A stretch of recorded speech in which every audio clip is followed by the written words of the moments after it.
नमस्कार दोस्तों, मेरी क्लासेस में आपका स्वागत है। आज हम रसायन विज्ञान की कुछ मूल अवधारणाएं चैप्टर 1 के बारे में पढ़ेंगे। इसमें रसायन विज्ञान का विकास हमेशा से जिज्ञासा का केंद्र बना हुआ है।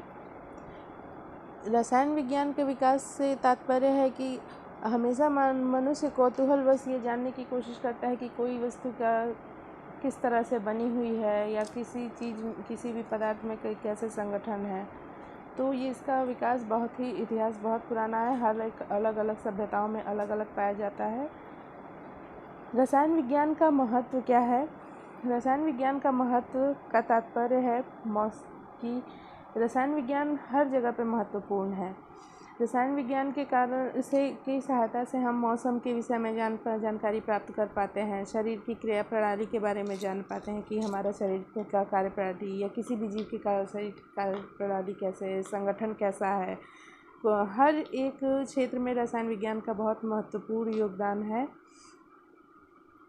रासायनिक उद्योगों में, कृषि में, नवीनतम सामग्री के निर्माण में, औषधि में, हर एक जगह कोई भी ऐसा क्षेत्र नहीं है जो रसायन विज्ञान से अछूता हो। तो रसायन विज्ञान का हमारे जीवन में बहुत ही महत्वपूर्ण योगदान है। अब हम समझते हैं द्रव्य क्या होता है। द्रव्य वह चीज़ होती है, वह पदार्थ होता है जिसमें कोई भी वस्तु जिसमें द्रव्यमान होता है और वो स्थान घेरता है, वो द्रव्य कहलाता है। द्रव्य की प्रकृति क्या होती है? कोई भी वस्तु जिसमें द्रव्यमान हो और वो स्थान घेरे। अगर हम इस किताब को रखे हैं तो इसमें भी एक द्रव्यमान है और इसमें यह भी एक स्थान घेर रहा है, यह भी एक द्रव्य है। तो द्रव्य की सिंपल जो डेफिनेशन है वो है कि कोई भी वस्तु जिसमें द्रव्यमान होता है और स्थान घेरती है वो क्या द्रव्य कहलाती है। द्रव्य की अवस्थाएं कैसी होती हैं? द्रव्य तीन अवस्थाएं होती हैं: ठोस, द्रव और गैस। ठोस अवस्था का मतलब है कि ऐसा पदार्थ जिसके कण बहुत ही पास आपस में एक दूसरे से जुड़े होते हैं, जिसके कारण अंतराणविक बल के कारण तो वो क्या कहलाता है? ठोस कहलाता है। कहने का मतलब है कि ठोस में क्या होता है? अंतराणविक बल ज़्यादा होता है। द्रव क्या होता है? द्रव में के कण बहुत ज़्यादा आपस में जुड़े नहीं होते हैं, तो ज़्यादा दूर भी, ना तो ज़्यादा पास जुड़े होते हैं, ना तो ज़्यादा दूर होते हैं। तो इसके कणों में अंतराणविक बल पाया जाता है, लेकिन इसकी अपेक्षा इसमें कम पाया जाता है। और गैस के जो अणु होते हैं, इनमें क्या होता है कि अंतराणविक बल बहुत ही कम होता है, बहुत ही न्यून होता है, इसीलिए ये बहुत ही दूर होते हैं, इसीलिए बहुत ही दूर फैली होती है।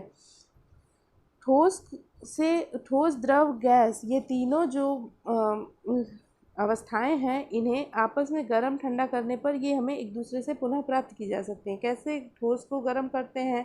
तो पहले वो अगर एक बर्फ़ का टुकड़ा लेते हैं, वो एक ठोस है। ठोस को गर्म करते हैं तो द्रव में वो बदलता है, और फिर द्रव को गर्म करते हैं तो गैस में परिवर्तित हो जाता है।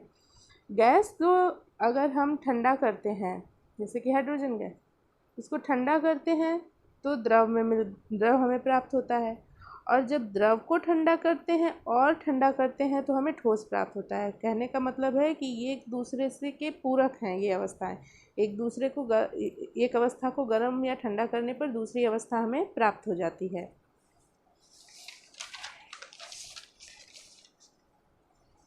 द्रव का वर्गीकरण करते हैं।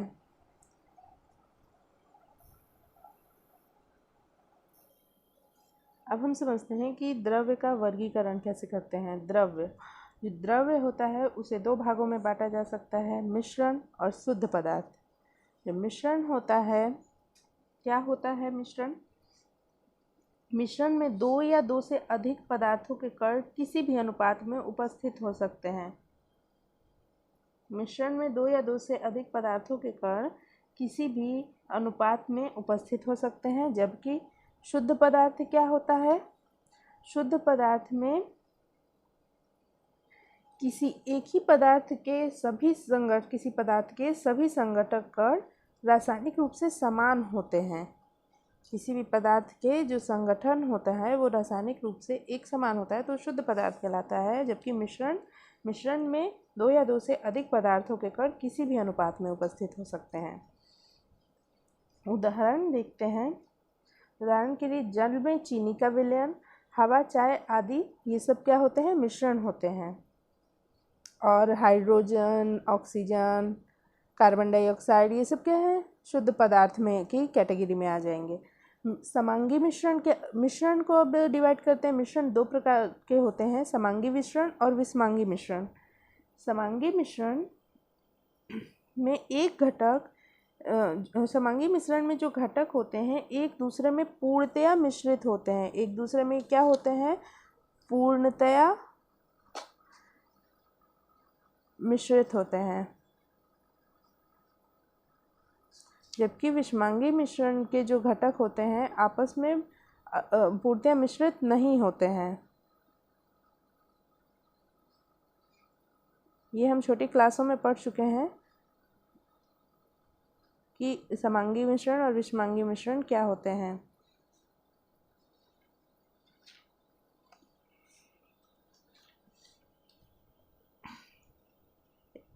तो हम जानते हैं कि समांगी मिश्रण जो होते हैं वो उसके जो घटक होते हैं आपस में पूर्णतया मिश्रित होते हैं। विषमांगी मिश्रण में पूर्णतया मिश्रित नहीं होते हैं। समांगी मिश्रण का उदाहरण जल में चीनी का उदाहरण हो सकता है, और विषमांगी मिश्रण का उदाहरण क्या हो सकता है? किसी पानी के घोल में बालू का मिश्रण, जो कि अलग अलग देखा जा सकता है, छानकर अलग किया जा सकता है। समांगी मिश्रण का जो घटक है वो छानकर निथारकर इस तरह अलग नहीं किया जा सकता है।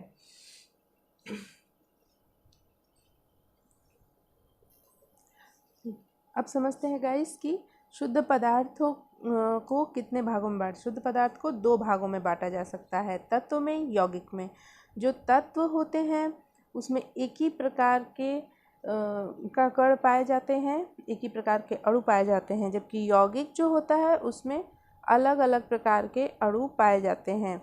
तत्व में जैसे कि हाइड्रोजन है, सोना है, चांदी है, तो ये एक ही प्रकार का एक तत्व होगा। जबकि यौगिक होता है वो दो या दो से अधिक तत्वों के मिलने से बनता है। इसके कण एक ही प्रकार के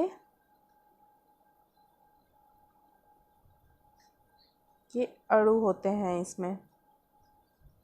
जबकि यौगिक में क्या होता है कि दो या दो से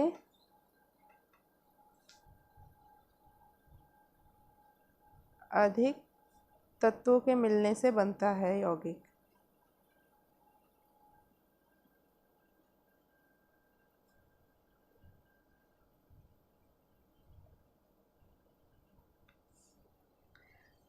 तत्व एक ही प्रकार के अणु से बनता है, जबकि यौगिक दो या दो के अधिक तत्वों के मिलने से बनता है। अब हम समझते हैं कि द्रव के गुणधर्म और उनका मापन कैसे करते हैं। द्रव का जो गुणधर्म होता है, भौतिक गुण होता है द्रव्य में और रासायनिक गुण होता है। भौतिक गुण का मतलब जिससे रंग, गंध, गलनांक, क्वथनांक, घनत्व आदि आता है। रंग के आधार पर, गंध के आधार पर पहचान किया जा सके। गलनांक और क्वथनांक उसका जो होता है घनत्व होता है, ये भौतिक गुणों में आते हैं। जबकि रासायनिक गुण में उसके संगठन, ज्वलनशीलता, अम्ल क्षार से किस तरह का एक्टिविटी क्रिया करता है, इसके विषय में हम पढ़ते हैं या हम जानते हैं किसी भी द्रव्य के विषय में। तो कहने का मतलब है कि द्रव्य का जो भौतिक गुण होता है रंग, गंध, गलनांक, क्वथनांक, घनत्व आदि के आधार पर निर्धारित किया जाता है, और रासायनिक गुण संगठन, ज्वलनशीलता, अम्ल क्षार से क्रियाशीलता आदि के आधार पर किया जाता है। और द्रव्य की मापन कैसे करते हैं? मापन के लिए कुछ आधारभूत भौतिक राशियां बनाई गई हैं, जो कि 7 हैं। 7 भौतिक राशियां हैं जिनके आधार पर किसी भी द्रव्य का मापन किया जाता है। लंबाई, इसका प्रतीक है L, और इसका SI पद्धति में जो मात्रक है मीटर है, और उसे M से डिनोट करते हैं। द्रव्यमान, उसका प्रतीक M है, किलोग्राम में इसका मात्रक है, और kg से डिनोट करते हैं। समय का T है प्रतीक, और मात्रक है सेकेंड, और एसआई पद्धति में इसको एस से डिनोट किया जाता है। विद्युत धारा जो होता है, विद्युत धारा के लिए आई एम्पियर और ए से इसको डिनोट करते हैं। ऊष्मागतिक तापक्रम के लिए, कहने का मतलब तापमान के लिए टी से इसको हम, इसका प्रतीक है टी, और केल्विन इसका मात्रक है, और के से डिनोट करते हैं। पदार्थ की मात्रा एन मोल, और मोल्स MOL मोल से डिनोट करते हैं। ज्योति तीव्रता को IV से दर्शाते हैं, उसका प्रतीक IV है। कैंडेला है मात्रक, और CD से इसके मात्रक को दर्शाते हैं। मात्रक प्रतीक का मतलब है कि जो भी, जैसे अगर हम 4 मीटर चले हैं तो उसे कैसे लिखेंगे, 4 MT लिखेंगे, 4 मीटर हो जाएगा। Sorry, thank you. अब द्रव्य के मापन के लिए द्रव्यमान और भार के विषय में पढ़ते हैं। द्रव्यमान क्या होता है? किसी पदार्थ में उपस्थित द्रव्य की मात्रा को द्रव्यमान कहते हैं। जबकि भार क्या होता है? किसी पदार्थ पर लगने वाला जो गुरुत्व बल होता है उसे हम भार कहते हैं। किसी पदार्थ में उपस्थित द्रव्य की जो मात्रा होती है उसे द्रव्यमान, पदार्थ पर लगने वाले गुरुत्व बल को भार कहते हैं।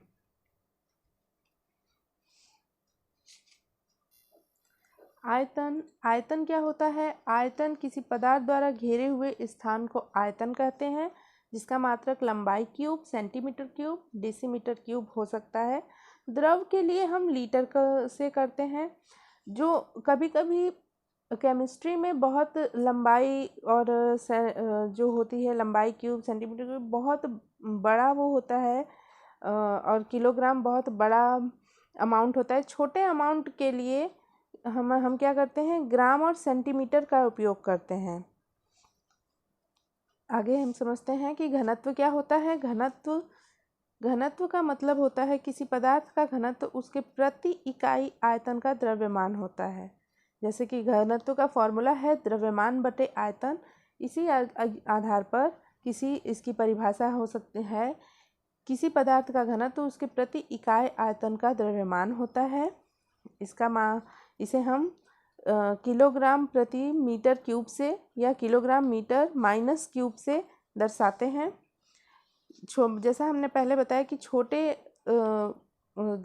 अमाउंट के लिए किलोग्राम बहुत बड़ा मात्रक हो जाएगा, इसीलिए बहुत बड़ी राशि हो जाएगी। इसीलिए क्या होता है कि उसे ग्राम में दर्शाया जाता है। तो ग्राम बटे सेंटीमीटर क्यूब, ग्राम प्रति सेंटीमीटर क्यूब या ग्राम सेंटीमीटर माइनस क्यूब से दर्शाते हैं। तो किसी पदार्थ का जो घनत्व होता है ये बताता है कि उसके कण कितने पास व्यवस्थित हैं। यदि घनत्व अधिक है तो कण पास होंगे, यदि घनत्व कम है तो कण दूर दूर होंगे। अब हम समझते हैं कि ताप क्या होता है। ताप को मापने के लिए 3 सामान्य पैमाने निर्धारित किए गए हैं: degree Celsius, degree Fahrenheit, degree kelvin. Celsius पैमाने को 0 डिग्री से 100 डिग्री तक अंशांकित किया जाता है। ये जल के हिमांक और क्वथनांक है। 0 डिग्री सेंटीग्रेड क्या है? जल का हिमांक है, और 100 डिग्री सेंटीग्रेड क्वथनांक है। फ़ारेनहाइट पैमाने को 32 डिग्री फ़ारेनहाइट और 212 डिग्री फ़ारेनहाइट के मध्य व्यक्त किया जाता है। इन दोनों पैमानों पर ताप एक दूसरे से इस प्रकार से निम्न रूप से संबंधित है: डिग्री फ़ारेनहाइट बराबर 9/5 डिग्री सेंटीग्रेड प्लस 32। ये फॉर्मूला होता है डिग्री फ़ारेनहाइट का। कभी जैसे अगर डिग्री सेंटीग्रेड दिया हुआ है और डिग्री फ़ारेनहाइट में उसे कन्वर्ट करने के लिए पूछ रहा है तो ये फॉर्मूला यूज़ किया जाता है।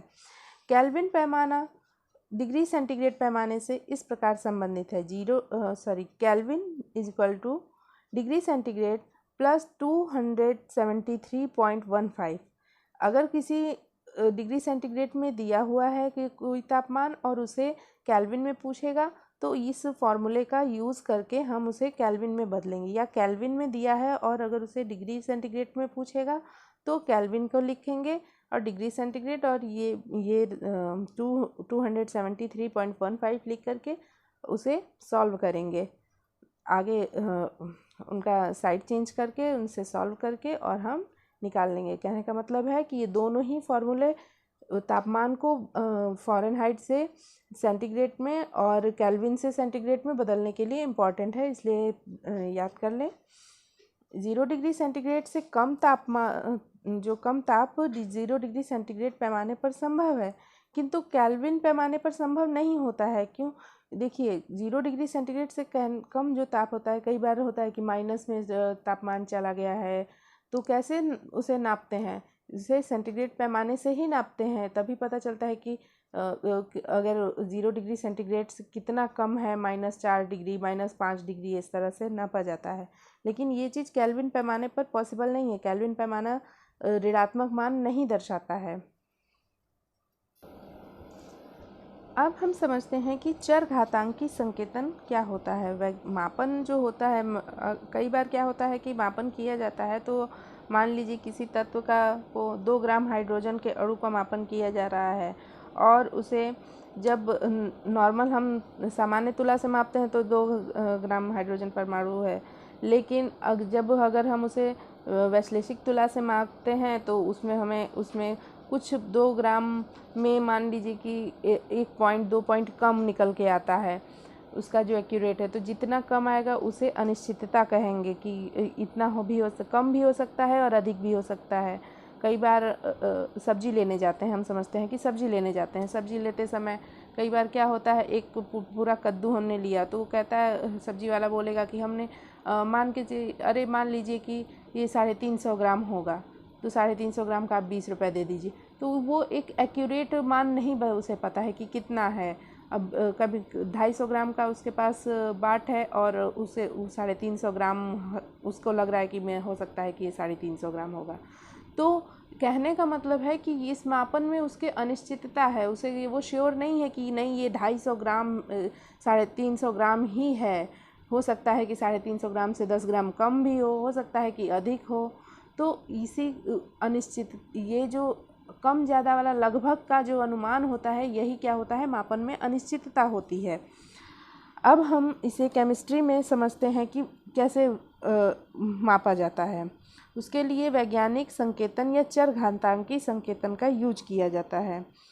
क्योंकि वैज्ञानिकों ने इस अनिश्चितता को सॉल्व करने के लिए ये नियम बनाया हुआ है। यही नियम क्या कहता है, इसके विषय में हम पढ़ते हैं। चरघातांकी संकेतन का उपयोग हम अनिश्चितता को मापने के लिए करते हैं। इस संकेतन में किसी भी संख्या को n × 10⁻n के रूप में लिखते हैं।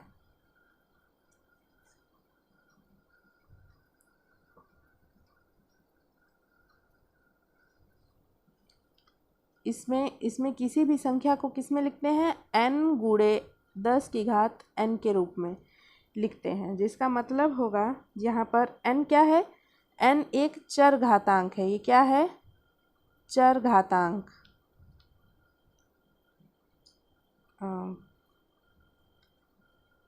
सॉरी, ये n होता है, n नहीं, ये वाला n चरघातांक है।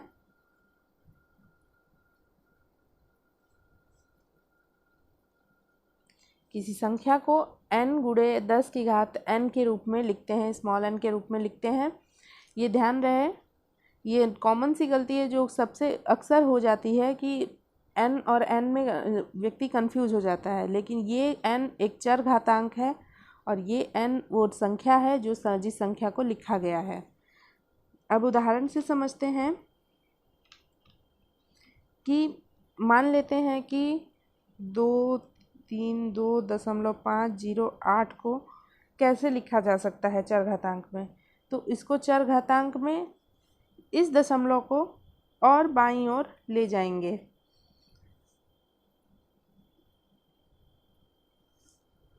कितनी बार बाईं ओर ले गए, 1 और 2 बार बाईं ओर ले जाएंगे। 2.32508 गुणे 10 की घात। तो हमने जितनी बार दशमलव को बाईं ओर खिसकाया, 1 और 2 बार, यही ये 1, 2 क्या होगा, 10 की घात 2 हो जाएगा। जितनी बार हम दशमलव को खिसकाएंगे उतने बार की संख्या क्या कहलाएगी, n का मान हो जाएगी, चरघातांक बन जाएगी।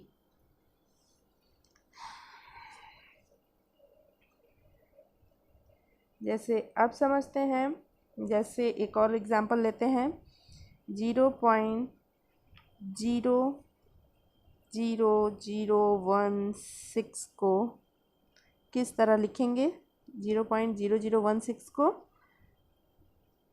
16 की तरह। अगर हमें अब इधर हम अब क्या करते हैं दशमलव को, अब इधर और तो बाईं ओर खिसकाएंगे नहीं, इसको हम चरघातांक के रूप में लिखना है और सही संख्या लिखनी है, तो क्या करेंगे, इसको दशमलव को दाईं ओर खिसकाएंगे। जब बाईं ओर खिसकाएंगे तो मान क्या होगा, पॉजिटिव में होगा, लेकिन जब दाईं ओर खिसकाएंगे तो मान क्या होगा, नेगेटिव में आ जाएगा।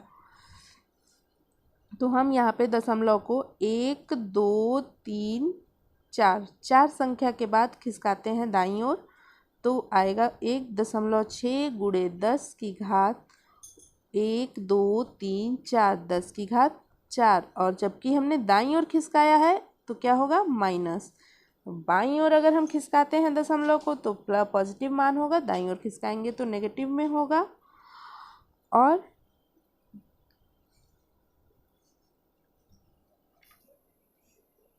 तो आज के वीडियो में हमने जाना कि मापन में अनिश्चितता क्या होती है, तापमान और भार और द्रव्यमान क्या होता है, और किस तरह से कौन सी मूल भौतिक राशियां हैं और उन्हें किस तरह से डिनोट करते हैं, और हमने रसायन विज्ञान के महत्व को समझा। अगले वीडियो में हम सार्थक अंक और चरघातांकी संकेतन को किस प्रकार से जोड़ घटाना और गुणा भाग में यूज़ करते हैं और विमीय विश्लेषण क्या होता है, इसके विषय में हम पढ़ेंगे। यदि आपको मेरा यह वीडियो पसंद आया हो तो प्लीज़ लाइक करें, सब्सक्राइब करें और शेयर करें। Thank you for watching.